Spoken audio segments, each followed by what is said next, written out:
Hello, I'm Yasharala. Before we go into this lesson, we give all honor, all glory, and all praises be to Yahweh, Bahashem Yahushai, Bahashem Mekakodash. We give double honor to the apostles and prophets and elders of James Camp, better known as great millstone, for the bring forth the 100% truth that have been currently edified under. Shalom to the elect, Tabernacle of David, and Iron Bright Azaria coming through this lesson. So let's get this information according to the scriptures and according to sites like ChatGPT, which provide, mind you, links with the same information regarding Ephesians chapter 2 and verses 11, so that no one could place a stumbling block in your way when they try to use Greek Septuagint and other sites to try to break it down to justify what they mean. Because now we have an unbiased situation here going on where the scholars themselves had placed the same has used the same information and gathered it and understand in the language in which was spoken according to the scriptures. And if you look at the language of the text, not referring to Greek or English or Hebrew, the language itself in which it was going into was referring to people that was once of that fold and was disobedient and now coming to this fold. It was once of that fold before, was obedient with the ways of the other nations, and now coming back to. And I'm saying this because the information and the receipts are right here. It's there. The receipts and the information is there, right there. So first, let's get the precept, which is Ephesians chapter 2 and verses 11, and it says, "Wherefore remember that ye being in time past Gentiles in the flesh, who are called uncircumcision by that which is called the circumcision in the flesh made by hands." Verse 12, that at that time ye were without Hamashiach, being aliens from the commonwealth of Israel, and strangers from the covenants of promise, have no hope, and without power in the world. Listen to what it says in verse 13, even into verse 14, to conclude the matter, identifying who it's speaking to. But now, in Hamashiach Yahushai, ye who sometimes were far off are made nigh by the blood of Hamashiach, for he is our peace, who had made both one and had broken down the middle wall of partition between us, having abolished in his flesh the enmity, even the law of commandments contained in ordinances, for to make in himself of twain one new man, or so making peace. And we know, according to law and testimony scriptures, who Yahushai Hamashiach came for, which are the children of Israel, according to law and testimony, according to prophecy and historical understanding.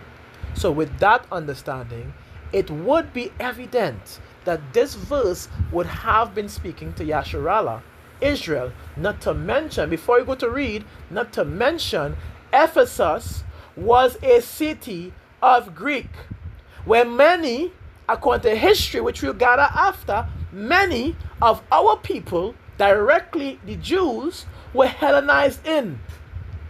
So it would make sense for Paul, being an Israelite who came for the Israelites, but those that were lost and didn't know that they were, and who taught and confirmed themselves to be Gentiles by what? Citizenships, by what? Culture, practices, and laws of the land. That they were that people, Gentiles, but they weren't actually Gentiles by lineage or bloodline. But you would ignore that to try to make spiritual Israel a thing. But yet you still don't have a name of that tribe for the spiritual Israel where they are going to go into or what gate they are going to pass through. But you know what? We wrong. So let's prove what we say at the end of the day. Let's go right into this. Y'all see how easy it is for this to be removed. Just read verse 13. Number 1. Paul came for who? Our lost people. Those who didn't even know who they were. The Hellenized, the exiled, the strangers of Israel. By the way, let's get the information right here. Let's grab this one first. It says, Ephesians, come on, stop. Yes. Ephesians 2, and the question is, Ephesians is referring to Israelites in the Greek Septuagint, because we did look up into it, which could show. We did look up into it, and it tells you. I'm gonna go back a little bit. I believe it's either up here. Bear with me. Okay, lower down. I believe. I want to find it. I'll find it back. I want to find it. This is it, which provides information showing that it's not actually referring to heathens. It's actually referring to Israelites. This is the information right here. All I do is type in the Codex Bible, text Ephesians 2:11. Literally, that's it. You are seeing, I place nothing else. Which is why I'm able to come up and say, oh, okay, Ephesians 2:11 and 12 is referring to Israelites in the Greek Septuagint, because I did look into it, right? So it says, can be coherently understood as referring to Israelites by lineage who was scattered, covenant, alienated, and Hellenized using Greek Septuagint LXX language and biological precedent, not ethnic non-Israelites. This is direct. And we're going to show the next one after we show this one too, because next one have more information going into the words even better. This one is a brief. Let's go into it. Below that is the textual and LXX based reasoning framed the way Scripture itself speaks. Key Greek terms Paul uses LXX framework, which is Gentiles, going to ethni. In the Septuagint, ethni translates in Hebrews, which is goyim, which we know goyim goes back to the word goy, which is usually non-Hebrew, and has of descendants of Abraham and is of Israel. So even in that, going back into the Hebrew, which is the original word, it tells you that even Israel could be called a goy, which is or Jew, which is because the word goy or goyim goes back to nation, literally. So it's not specifically for one particular group or heathens in itself, like you like to claim. No. But we know how you all are, so let's go into it. Alright. So let's go. It says Gentiles, which is ethni in the Septuagint. Ethni translated Hebrew to goyim. Goyim is frequently used of Israel herself, in this context, of Israel herself, when she is in exile, disobedient, or scattered amongst the nations. Example, Deuteronomy 32 and 26 to 20 and 28, Israelites scattered amongst the ethni, the nation. Hosea 8 and 8, Israelite is swallowed up, and now shall they be among the Gentiles. And Ezekiel 36 and verses 19. Mind you, I never pull, and then I have no hand. I don't use these precepts. But anyways, Ezekiel 36 and verse 19, Israel dispersed among the ethni. Being called ethni does not change lineage, only status and function. Keep that in mind. Uncircumcision, which is a name, Akarobisatia, so lack pronunciation off probably. And the LXX, uncircumcision, is a covenant is a covenant condition, not merely physical. It's a covenant condition. In other words, it's a covenant condition dealing with the disobedient people according to that covenant, which that does not include the other nations, the heathen nations. So by understanding textual language, this is referring to what? It says Israel is called uncircumcised when disobedient. Literal, let's get a precept.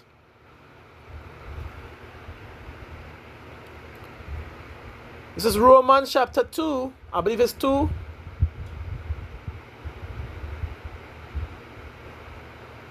No, Romans 1, I believe. Salakia, bear with me. Boy, oh boy. I press Romans 1 and I just go. Romans 1 and let's verses 20. Let's try that. Bear with me. I'll type in circumcision.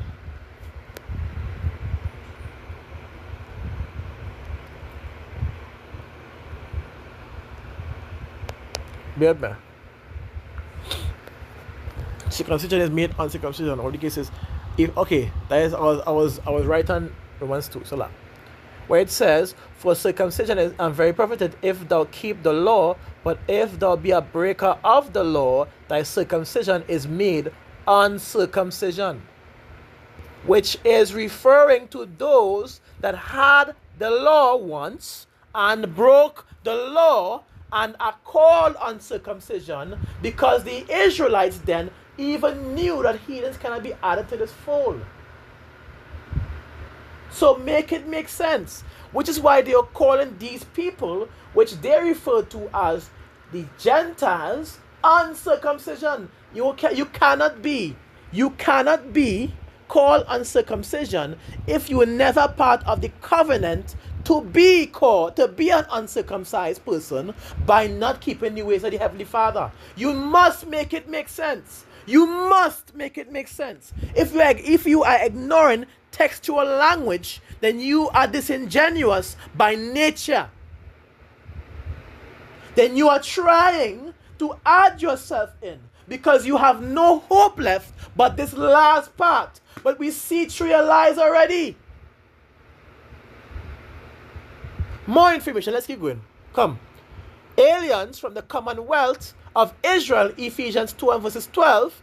The phrase cannot logically apply to ethnies or Gentiles because you can't be alienated from something you were never part of.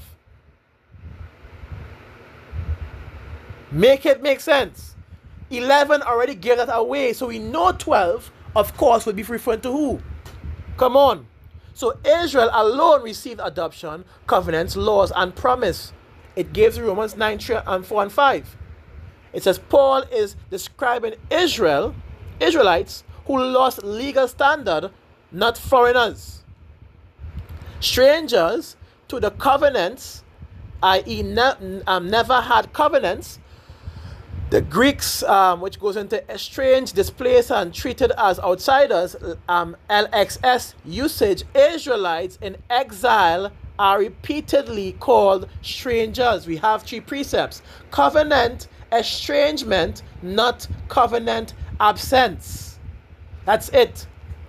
Historical reality. Hellenized Israelites by Paul. Israelites were Greek speaking. Many were uncircumcised, living as Greeks in law, culture, and appearance. Sources: 1 Maccabees chapter 1 and verses 11 to 15. 2 Maccabees chapter 6 and verse 6 to 9, which provides information and evidence which you can also gather in the JewishHistory.org and the Jewish Encyclopedia. Look up the word Hellenist or Hellenization in the Jewish Encyclopedia and the information is granted to you. Mind you, I do have a screenshot of that also on my phone, which I am going to provide once I get the time, because this is going to be a nice, sweet, long lesson here. I might have to cut it in half. I don't want it to be past 30 minutes or past 20 minutes. You know, Jake attention span is short. No, it's not all along. So I'm going to cut in part 1, 2, and 3 just to make it work. 20 minutes or 30 minutes and 30 minutes and 30 minutes, right? Just to make it work. I don't want it to be too long. Right. So Again, John 7 verse 35, diaspora Israel amongst Greeks.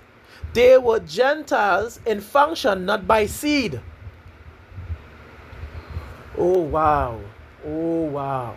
Wait, so this would mean that the word that he was trying to use, because we're going to get into it, we show that. So we are going to get into that, right? But it also means that the word which he tried to use, ethne, to break down, and stranger, to break down, was referring to Israel according to the scholars and the textual language provided in the scriptures.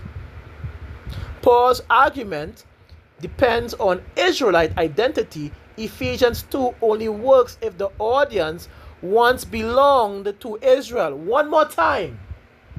The Ephesians 2 only works if the audience once belonged to Israel, were later alienated, and are now reconciled back. This matches Romans 11, broken branch, restored branches. Hosea 1 and 2, and Ezekiel 37, dry bones, equals a whole house of Israel. Summary, biological and biblical conclusion. Ephesians 2 uses Septuagint covenant language. Gentiles equals Israelites scattered amongst the nation. Uncircumcision equals covenant violation, not ethnicity. Alienation is loss of status, not lineage. Oh boy, not lineage. Restoration, the return of Israel, not replacement. There's no one that's going to be able to replace Yasharallah. Let me get a precept immediately. There's no adding in at all. Galatians chapter 3 and verses 15. I say, straight to the point, brethren, I speak after that the manner of men, though it be but a man's covenant, yet if it be confirmed, no man disannul it, nor add it thereto. Now to Abraham and his seed were the promise made. He said not unto the seeds as of many, but as of one, and to thy seed which is Hamashiach. And who or where did Yahushua Hamashiach comes from? Yasharallah, Israel. Going back into the information, because we ain't done in. Yeah, we're making up words now. We ain't done in. Complex, the Codex Bible text, Ephesians 2 and 11. Here's Ephesians 2 and 11. It appears as in text, ancient Greek manuscript tradition, Codex tradition. The wording below reflects an unical Greek text attested in major codex such as Codex Sinaiticus and Codex Vaticanus, which are essentially identical for this verse. So we see in the information provided here, Ephesians 2, which goes into that, which I don't understand. Let's get the next one, which is, therefore remember that formerly you, the nations in the flesh. This is what it really means. Again, therefore remember that formerly you, the nations in the flesh, who are called uncircumcision by what is called circumcision, made in the flesh by hands. Let's keep going because I had to make that get that clear. The key codex observation important. Literally, the nations, which is the ethne, the nations. This is not the word for pagan worshippers, but a covenantal descriptor frequently used in the LXX for Israel when alienated or exiled. This is codex, by the way. Codex. Let's go back into it.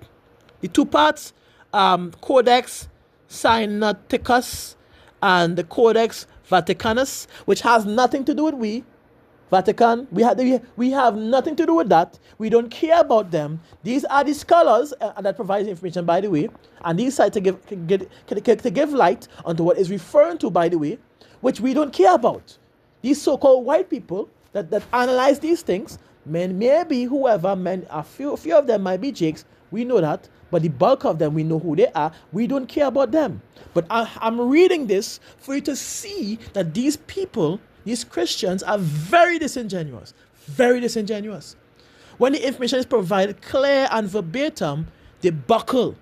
But when it's time to break it down, they buckle. But then they will go on platforms and sites to provide receipts to add to their belief. Not what I'm doing here. Notice, I'm reading everything out as was mentioned by the Codex information, translation, transliteration, not by my own, mind you. Right. This is why I did a lesson of bias and no bias, where on bias, the information was leaning to the ways of Christianity and the ways of the so-called white man, and non-bias was bringing out the truth. Notice, and it's on my page, by the way. You can go and check it out. Notice. So this is unbiased information being brought out right here. Let's keep going. We ain't done. You know we ain't done. You know we ain't done. In the flesh, this is not ethnically creation language, but status language. Paul is addressing a physical lineage group whose covenantal marker, circumcision, was lost or denied. Literally. Let's keep going. I can't see the next part, so go in verse 3. I'm glad I screenshot this perfect. To what I have a shy for making screenshots very clear. So it says so-called. Paul twice uses that, I don't know how to pronounce that shit. So like, yeah. so-called undermining the legitimacy of the labels. This signals intra-Israelite distinction, not Israelite or literal I don't know, or literal heathens. Not Israelite versus literal heathens. I don't realize there's heathens there. So I think I didn't get to. What? Don't freak me up. Where's the fourth one? No, the fourth one had the best information. Guys, boy oh boy, Avex. Don't do me that. Don't do me that. The fourth one had the best information to shut these people up on. Let's see, probably go back. This is more information concerning what we're talking about. We did research. We went into all them information and get it. We did research. No joke. But boy, Avex. Wait, is it? No. Avex. No. Salakia. Alright, whatever. Made by hands. Yeah, that was the point.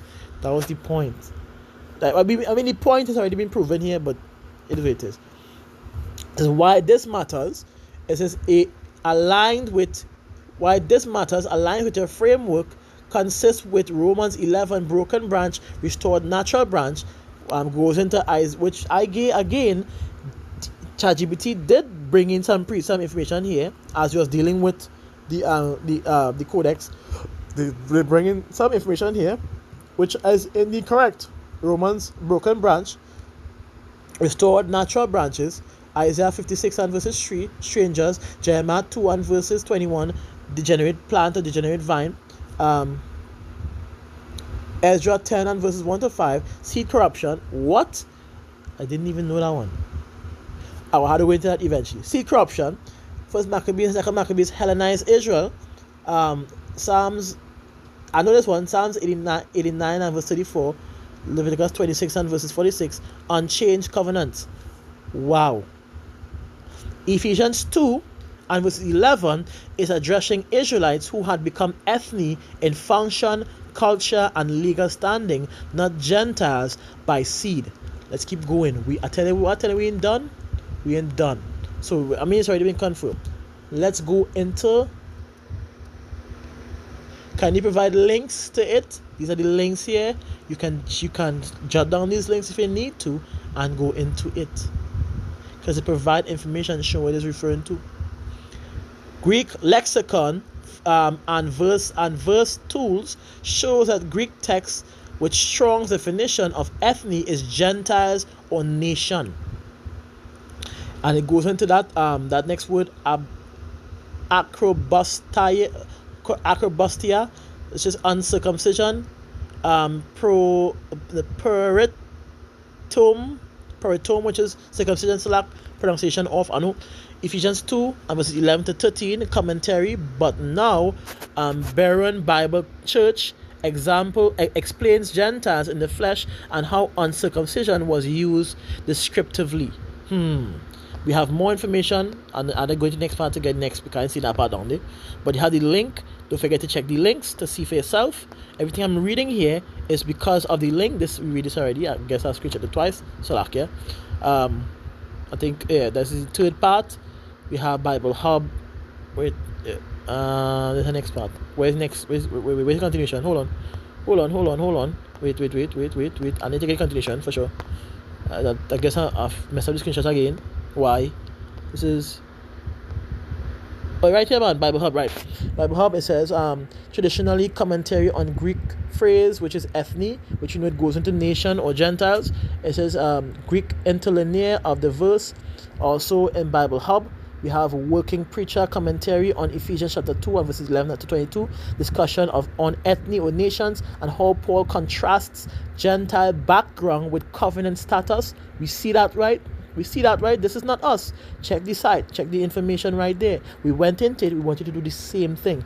Then we have the Septuagint LXX background. Septuagint Wikipedia, which is for everyone to access on their Google, by the way, explains what the Septuagint is, the Greek translation of the Hebrew Bible.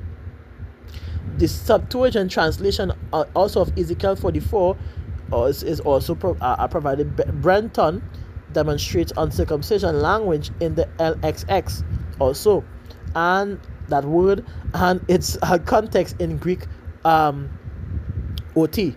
Let's get next one. Let's just keep going on, but the information is provided right here.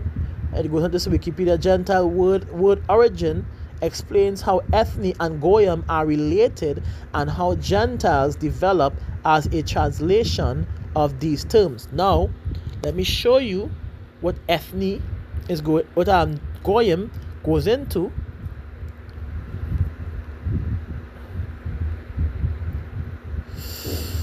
So you could understand, right? Goy, which is goyim, for those who don't know. Goy, literally, goy. Okay, all right, which Strong's H 1471. Goy. Which again goes into the word goyim. Well, I will cut this now to continue the lesson because again I ain't trying to make it too long. So stay on for part 2.